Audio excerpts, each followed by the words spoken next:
Hello दोस्तों, स्वागत है आपका आपके अपने यूट्यूब चैनल दिसार जीकेजीएस क्लासेस में। दोस्तों, आप सब लोग कैसे हैं? उम्मीद करते हैं आप सब लोग अच्छे होंगे, स्वस्थ होंगे, मस्त होंगे और अपनी तैयारी बेहतरीन तरीके से आप सभी कर रहे होंगे। दोस्तों, आज का हमारा जो टॉपिक होने वाला है वो है ऑक्यूपेशनल सेफ्टी एंड हेल्थ। इससे जो भी क्वेश्चन इस बुक में दिए गए हैं सारे क्वेश्चन हम आज कवर करवाने वाले हैं। तो दोस्तों, वीडियो के साथ बने रहिएगा, वीडियो को लास्ट तक देखिएगा। वीडियो अच्छा लगे वीडियो को लाइक कीजिएगा, शेयर कीजिएगा, कमेंट कीजिएगा। चैनल पे नए हैं चैनल को सब्सक्राइब जरूर कर लीजिएगा पल पल की अपडेट के लिए। हमसे जुड़ने के लिए आप हमारे टेलीग्राम चैनल को ज्वाइन कर सकते हैं। टेलीग्राम चैनल का लिंक मैंने डिस्क्रिप्शन बॉक्स में आपको दे दिया है। दोस्तों, देर ना करते हुए स्टार्ट करते हैं आज का अपना सेशन और देखते हैं आज का पहला क्वेश्चन। खालिस्तान एक पेनिसिलिन एंटीबायोटिक है जो बैक्टीरिया से लड़ता है। तो इसका राइट आंसर हो जाएगा दोस्तों ऑप्शन नंबर डी, एमोक्सिसिलिन जो है एक पेनिसिलिन एंटीबायोटिक है जो बैक्टीरिया से लड़ता है। एमोक्सिसिलिन बैक्टीरियल इन्फेक्शन के इलाज में इस्तेमाल होता है। यह दवाओं के समूह पेनिसिलिन टाइप एंटीबायोटिक से संबंधित ड्रग है।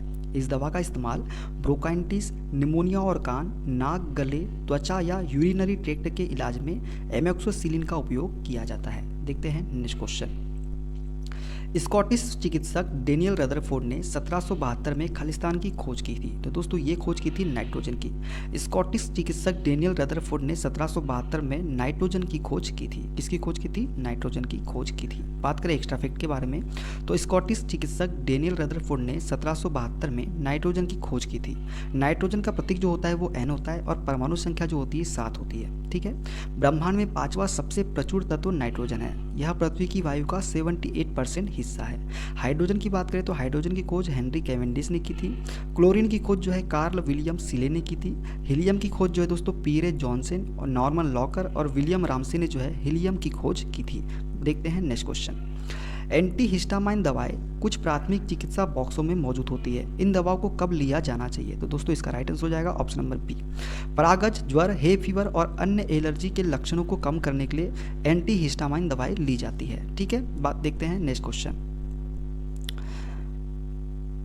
पैरासीटामोल प्राथमिक चिकित्सा बॉक्सों फर्स्ट एड बॉक्स में मौजूद होती है। इन दवाओं को कब लिया जाना चाहिए? तो दोस्तों, हल्के दर्द और बुखार को कम करने के लिए पैरासीटामोल को लिया जाना चाहिए। देखते हैं नेक्स्ट क्वेश्चन। कौन सा खतरनाक पदार्थ फेफड़ों के कैंसर का कारण बन सकता है? तो कौन सा खतरनाक पदार्थ है जो फेफड़ों के कैंसर का कारण बन सकता है? तो वो है दोस्तों अभ्रक के कण। अभ्रक के कण जो है खतरनाक फेफड़ों के कैंसर का कारण बन सकता है। देखते हैं एक्स्ट्रा फैक्ट के बारे में तो अभ्रक के कण फेफड़ों के कैंसर और श्वसन संबंधी बीमारियों का कारण बन सकते हैं। अभ्रक में सभी रूप मनुष्य के लिए कार्सिनोजेनिक है। एज्बेस्टस के संपर्क में आने से इसके द्वारा फेफड़ों, स्वयंत्र और अंडाशय के कैंसर तथा फुफ्फुस और पेरिटोनियल स्तर का कैंसर भी हो सकता है। देखते हैं नेक्स्ट क्वेश्चन। विटामिन B1 को खालिस्तान के नाम से भी जाना जाता है। तो दोस्तों, विटामिन B1 को जो है ये थायमिन के नाम से जाना जाता है। बात करें एक्स्ट्रा फैक्ट के बारे में तो विटामिन और उनके रासायनिक नाम, विटामिन B1 को थायमिन के नाम से जाना जाता है, विटामिन B2 को राइबोफ्लेविन के नाम से, विटामिन B3 को पेंटोथेनिक अम्ल के नाम से और विटामिन B6 को पायरिडॉक्सिन के नाम से जाना जाता है। देखते हैं नेक्स्ट क्वेश्चन।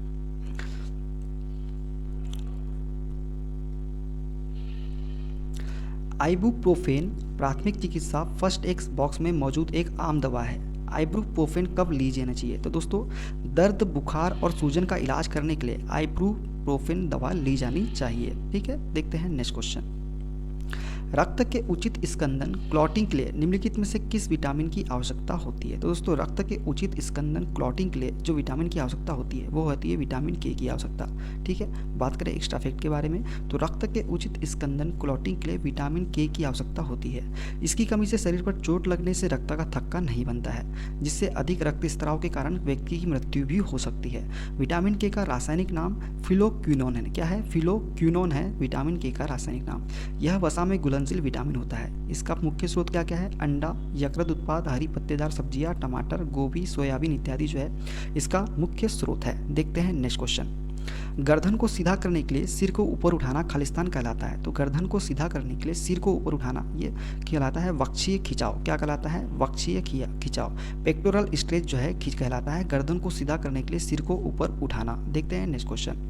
मानव शरीर से गुजरने वाली धारा का परिमाण यदि निम्नलिखित हो तब आघात की अनुभूति नहीं होगी। तो 1 मिली एम्पियर से कम होगा तो आघात की अनुभूति नहीं होगी। ठीक है, बात करें एक्स्ट्रा फैक्ट के बारे में तो मानव शरीर से गुजरने वाली धारा का परिमाण यदि 1 मिली एम्पियर से कम हो तब तब आघात की अनुभूति नहीं होती है।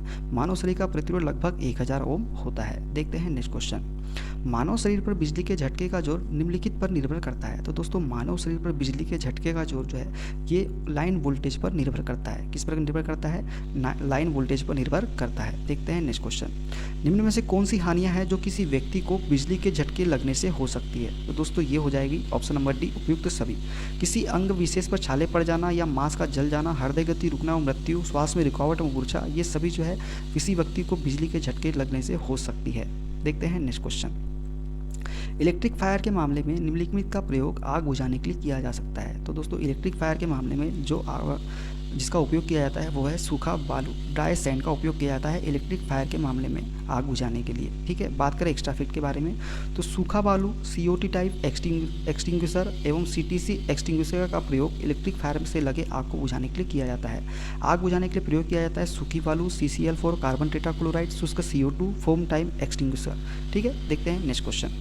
विद्युत उपकरण में स्पार्किंग का कारण हो सकता है। दोस्तों विद्युत उपकरण में स्पार्किंग का जो कारण हो सकता है वो हो सकता है ढीला कनेक्शन।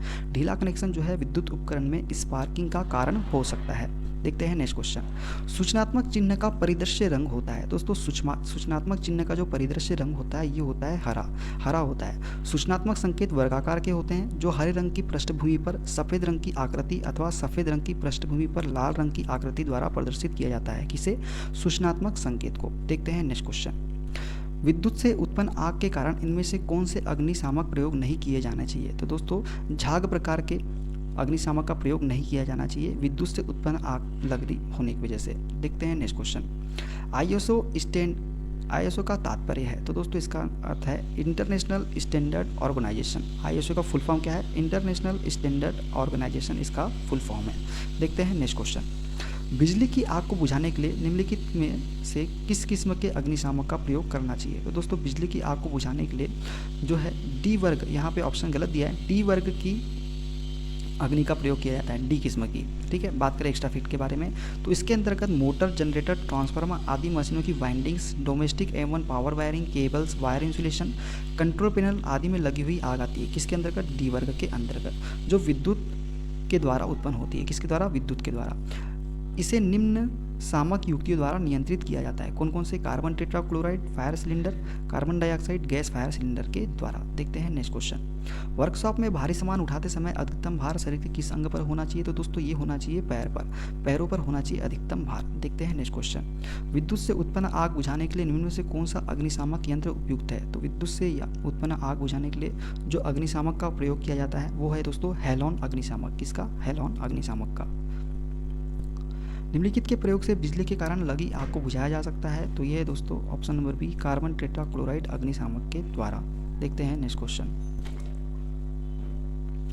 निम्नलिखित में से सुरक्षा का कौन सा प्रकार व्यावसायिक सुरक्षा नहीं है? तो दोस्तों ये हो जाएगा ऑप्शन नंबर डी, सड़क सुरक्षा। सड़क सुरक्षा जो है ये व्यावसायिक सुरक्षा नहीं है। देखते हैं नेक्स्ट क्वेश्चन। घावों को भरने के लिए प्राथमिक उपचार के डिब्बे में खालिस्तान की ट्यूब होनी चाहिए। तो दोस्तों ये होना चाहिए बीटाडिन की ट्यूब। किसकी ट्यूब होना चाहिए? बीटाडिन की ट्यूब होना चाहिए। देखते हैं नेक्स्ट क्वेश्चन। यदि तेल, पेट्रोल या विशेष दोष की वजह से आग लगी हो तो प्रयोग किए जाने वाला अग्निशामक होगा। तो दोस्तों पेट्रोल, तेल या विद्युत दोष की वजह से आग लगी हो तो प्रयोग किए जाने वाला अग्निशामक जो होगा ये होगा CTC टाइप। किस टाइप का होगा? CTC type. देखते हैं नेक्स्ट क्वेश्चन।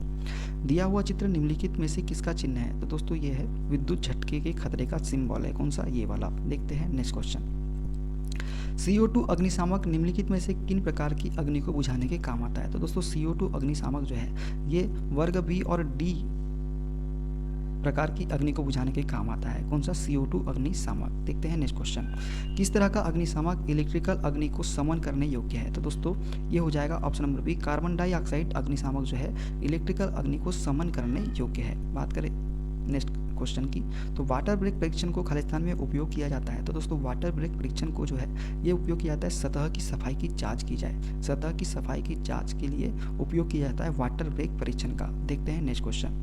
बहिस्राव उपचार प्लांट में अम्ल अपशिष्ट को खालिस्तान से मिलाने पर निष्प्रभावी किया जा सकता है। तो दोस्तों बहिस्राव उपचार प्लांट में अम्ल अपशिष्ट को किसके साथ मिलाकर? क्षार के साथ मिलाने पर निष्प्रभावी किया जा सकता है। देखते हैं नेक्स्ट क्वेश्चन। दिया हुआ चिन्ह खालिस्तान चेतावनी को दर्शाता है। तो दोस्तों ये है लेजर बीम, किसको दर्शाता है? लेजर बीम को दर्शाता है ये चिन्ह। देखते हैं नेक्स्ट क्वेश्चन। सूचनात्मक चिन्ह की पृष्ठभूमि खालिस्तान रंग की एवं आकार खालिस्तान होता है। तो दोस्तों सूचनात्मक चिन्ह की पृष्ठभूमि जो होती है ये होती है हरे रंग की और इसका जो आकार होता है ये वर्गाकार होता है। देखते हैं नेक्स्ट क्वेश्चन। निम्न में से किन चिन्हों में की बॉर्डर एवं बीच में बना क्रॉस रंग हुआ होता है?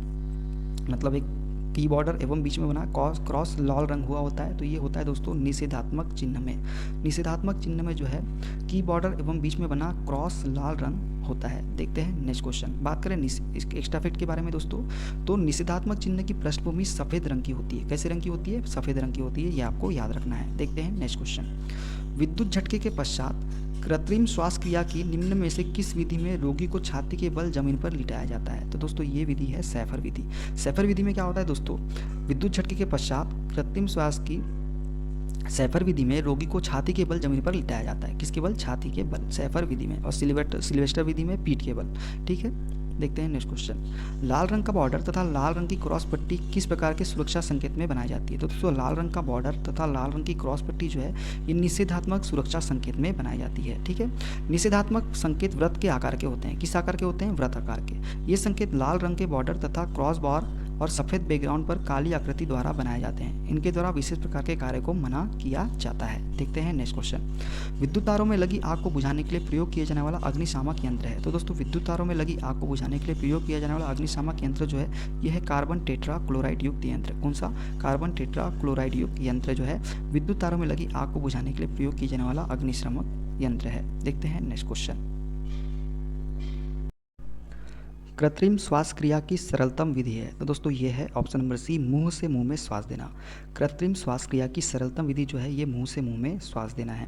पीड़ित को पीठ के बल लिटा ले तथा पीड़ित के मुंह को अच्छी तरह साफ कर ले। अब उसके खुले मुंह पर महीन कपड़ा रखकर और एक हाथ से उसकी नाक बंद करके अपने मुंह से बलपूर्वक झटके से हवा भरे। यही कौन सी विधि है? मुंह से मुंह में श्वास देना। देखते हैं नेक्स्ट क्वेश्चन। विद्युत संपर्क में आए व्यक्ति को छुड़ाने के लिए क्या करना चाहिए? मेन स्विच ऑफ कर देना चाहिए। विद्युत संपर्क में आए व्यक्ति को छुड़ाने के लिए मेन स्विच ऑफ कर देना चाहिए। देखते हैं नेक्स्ट क्वेश्चन। वैद्युतिक कार्यशालाओं में अग्निशमन हेतु क्या होना चाहिए? अग्निशमन यंत्र उपलब्ध रहने चाहिए, रेत से भरी बाल्टियाँ उपलब्ध होनी चाहिए, जल की व्यवस्था हेतु जल से भरी और हेड टंकी होनी चाहिए। ये तीनों ही वस्तुएं उपलब्ध होनी चाहिए वैद्युतिक कार्यशालाओं में। देखते हैं नेक्स्ट क्वेश्चन। विद्युत उपकरणों और ऐसे आग वाले प्रतिष्ठानों में से किस प्रकार के अग्निशामक यंत्र का प्रयोग करते हैं? तो दोस्तों विद्युत प्रकार ये हो जाएगा हेलोन प्रकार। विद्युत उपकरणों और ऐसे आग वाले प्रतिष्ठानों में कौन सी अग्निशामक यंत्र का उपयोग करते हैं? तो हेलोन प्रकार के अग्निशामक यंत्र का प्रयोग करते हैं। देखते हैं नेक्स्ट क्वेश्चन। बिजली से लगी आग को बुझाने के लिए किस प्रकार के अग्निशामक का प्रयोग किया जाता है? तो दोस्तों बिजली से लगी आग को बुझाने के लिए जो है ये हेलोन प्रकार के अग्निशामक का प्रयोग किया जाता है। देखते हैं नेक्स्ट क्वेश्चन।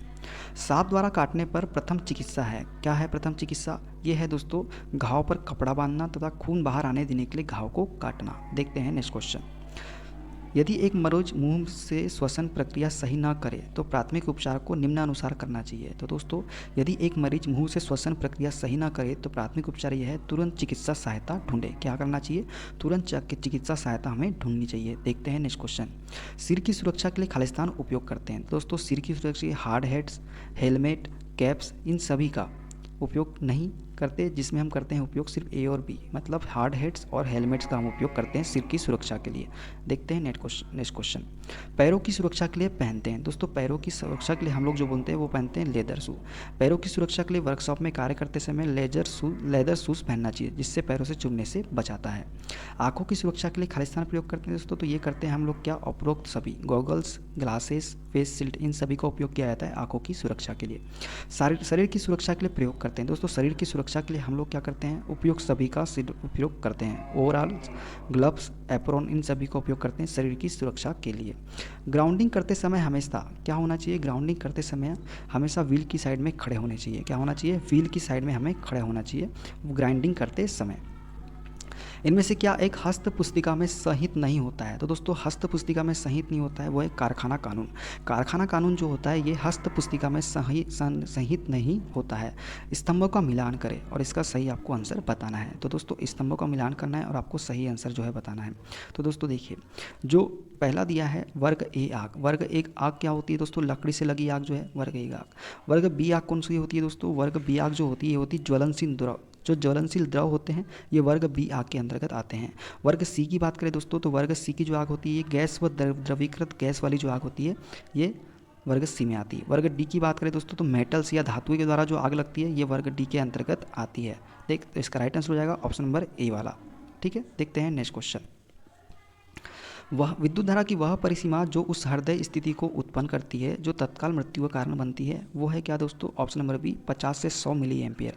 विद्युत धारा की वह परिसीमा जो उस हृदय स्थिति को उत्पन्न करती है जो तत्काल मृत्यु का कारण बनती है वो है 50 से 100 मिली एम्पियर। देखते हैं नेक्स्ट क्वेश्चन।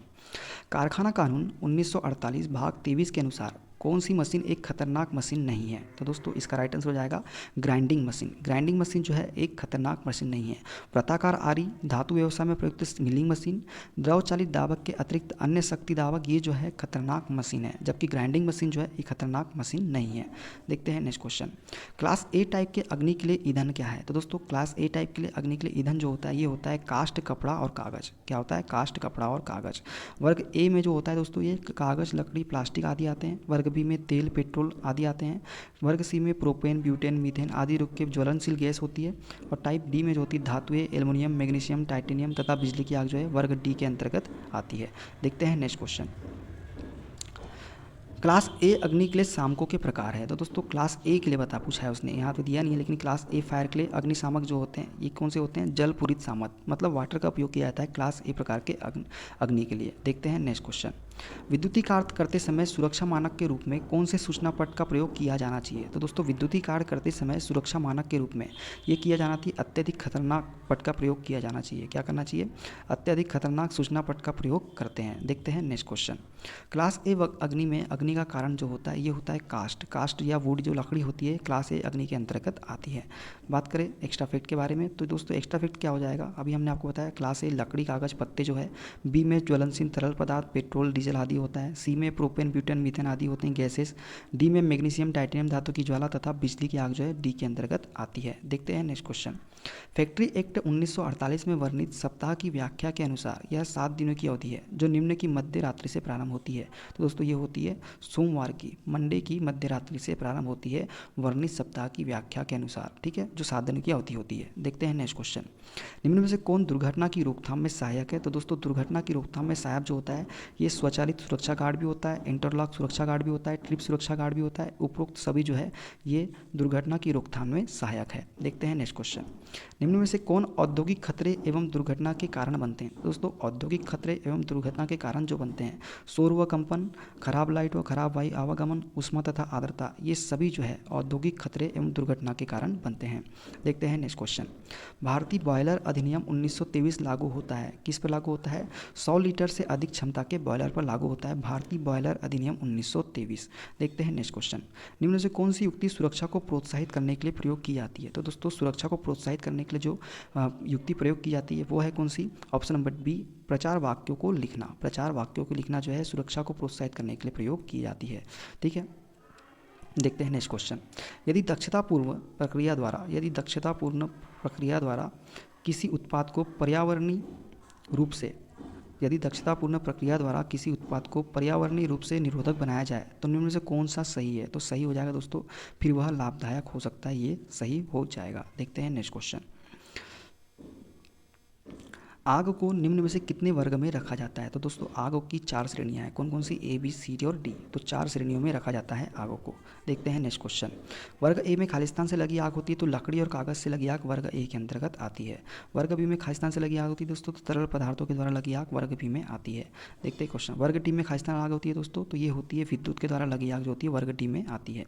विद्युत से लगी आग को बुझाया जाता है किसके द्वारा दोस्तों? CTC फायर एक्सटिंग्विशर के द्वारा में बुझाया जाता है विद्युत से लगी आग को। देखते हैं नेक्स्ट क्वेश्चन। गैस से लगी आग को निम्न में से किससे बुझाया जाता है? तो दोस्तों गैस से लगी आग को जो है ड्राई पाउडर अग्निशामक यंत्र द्वारा बुझाया जाता है। ठीक है, देखते हैं नेक्स्ट क्वेश्चन। CO2 का प्रयोग खालिस्तान प्रकार की आग बुझाने के लिए करते हैं तो CO2 का प्रयोग जो दोस्तों क्लास डी की आग बुझाने के लिए हम करते हैं। ठीक है, ड्राई केमिकल एक्सटिंग्विशर का प्रयोग इलेक्ट्रिक फायर पर किया जाता है। ये प्रायः प्लंजर टाइप होता है। क्या होता है? प्लंजर टाइप होता है। इसमें कार्बन डाइऑक्साइड या नाइट्रोजन गैस के द्वारा सोडियम बाइकार्बोनेट पाउडर को बाहर निकाला जाता है। ये आग डी श्रेणी में आती है। देखते हैं next question. Khalistan foam extinguisher का प्रयोग खालिस्तान की आग बुझाने के लिए करते हैं तो दोस्तों ये करते हैं क्लास बी की आग बुझाने के लिए। फोम एक्सटिंग्विशर का प्रयोग जो है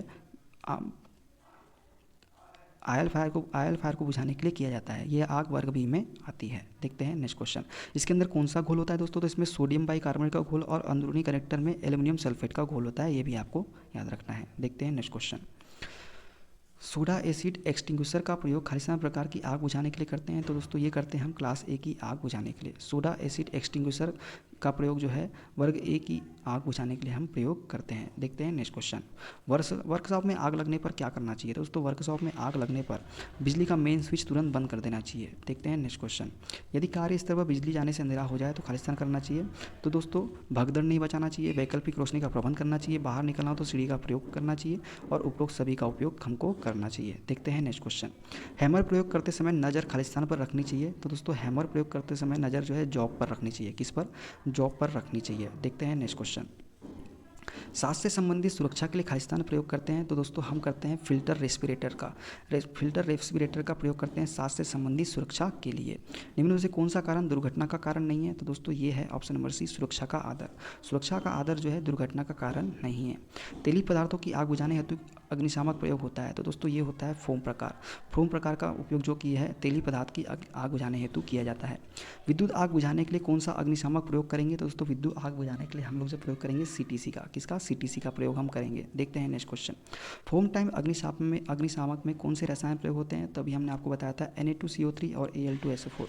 Na2CO3 Al2SO4 रसायन का प्रयोग करते हैं फोम टाइप अग्निशामक में। शुष्क रसायन वाले अग्निशामक कहाँ प्रयोग होते हैं? तो दोस्तों ये होते हैं विद्युत आग में शुष्क रसायन वाले अग्निशामक प्रयोग किए जाते हैं। सोडा एसिड अग्निशामक किस आग पर प्रयोग किया जाता है? दोस्तों सोडा एसिड अग्निशामक जो है ये लकड़ी से लगी आग पर प्रयोग किया जाता है। देखते हैं नेक्स्ट क्वेश्चन। श्रेणी बी की आग कौन सी होती है? दोस्तों श्रेणी बी की जो आग होती है तेल, पेट्रोल आदि से लगे आग जो होती है श्रेणी बी की आग कहलाती है। देखते हैं नेक्स्ट क्वेश्चन। स्तंभों का मिलान करें। तो दोस्तों स्तंभों का मिलान करना है। रेड कलर क्या करता है? दोस्तों रेड कलर जो होता है ये होता है निषेधात्मक। कौन सा होता है? निषेधात्मक। येलो कलर जो होता है दोस्तों ये कौन सा होता है? ये होता है चेतावनी। कौन सा होता है? चेतावनी। ब्लू कलर की बात करें दोस्तों तो ये कौन सा होता है? ये होता है दोस्तों अपना आदेशात्मक। और ग्रीन कलर की बात करें दोस्तों तो ये क्या होता है दोस्तों? हमारा आपातकालीन स्थिति से बचाव के लिए ग्रीन कलर का उपयोग किया जाता है। ठीक है, देखते हैं यहाँ पे नीचे में एक्स्ट्रा फैक्ट में भी दिया है। लाल जो होता है ये निषेधात्मक होता है, पीला जो होता है चेतावनी होता है, नीला आदेशात्मक होता है और हरा जो होता है आपातकालीन स्थिति से बचाव के लिए प्रयोग किया जाता है। देखते हैं नेक्स्ट क्वेश्चन। जहर के खतरे को दिखाने के लिए इनमें से कौन सा संकेत प्रयुक्त होता है? तो जहर के खतरों को दिखाने के लिए दोस्तों ये वाला संकेत जो है प्रयुक्त होता है। देखते हैं नेक्स्ट क्वेश्चन। एक रेगुलेटर यूनिट को दर्शाने के लिए निम्नलिखित में से किस संकेतन का प्रयोग किया जाता है? तो दोस्तों एक रेगुलेटर यूनिट को दर्शाने के लिए जो संकेतन का प्रयोग किया जाता है वो है 0.3। कितना? 0.3 संकेतन का प्रयोग किया जाता है एक रेगुलेटर यूनिट को दर्शाने के लिए। देखते हैं नेक्स्ट क्वेश्चन। चित्र में दर्शाया गया चिन्ह किस वर्ग में आता है? दोस्तों चित्र में दर्शाया गया चिन्ह जो है ये प्रोहिबिशन साइन में आता है। कौन सा? प्रोहिबिशन साइन में आता है। कौन सा? ये वाला जो चिन्ह दर्शाया गया है कौन सा? प्रोहिबिशन साइन के अंतर्गत आता है ये वाला चिन्ह। देखते हैं नेक्स्ट क्वेश्चन। चित्र में दर्शाया गया चिन्ह में खालिस्तान वर्ग में आता है। तो दोस्तों ये कौन सा है? ये है वार्निंग साइन। कौन सा है? वार्निंग साइन कहते हैं इसको। देखते हैं नेक्स्ट क्वेश्चन। चित्र में दर्शाया गया चिन्ह किस वर्ग में आता है? दोस्तों तो ये आता है मैंडेटरी चिन्ह, अनिवार्य चिन्ह के अंतर्गत आता है ये वाला सिंबल। देखते हैं नेक्स्ट क्वेश्चन। चित्र में दर्शाया गया चिन्ह निम्न में से किस वर्ग में आता है? तो दोस्तों ये आता है कौन सा? Information sign. ये इन्फॉर्मेशन सूचनात्मक चिन्ह के अंतर्गत आता है ये वाला चिन्ह। तो दोस्तों ये थे सारे क्वेश्चन जो सेफ्टी एंड हेल्थ से इस बुक में दिए गए थे, जो हमने सारे आपको करवा दिए हैं। दोस्तों वीडियो कैसा लगा कमेंट बॉक्स में जरूर बताइएगा। वीडियो अच्छा लगे वीडियो को लाइक कीजिए, शेयर कीजिए, कमेंट कीजिए। चैनल पे नए हैं चैनल को सब्सक्राइब जरूर कर लीजिएगा पल पल की अपडेट के लिए। मिलते हैं अगले वीडियो में। अपना ख्याल रखिए। Okay bye bye, take care.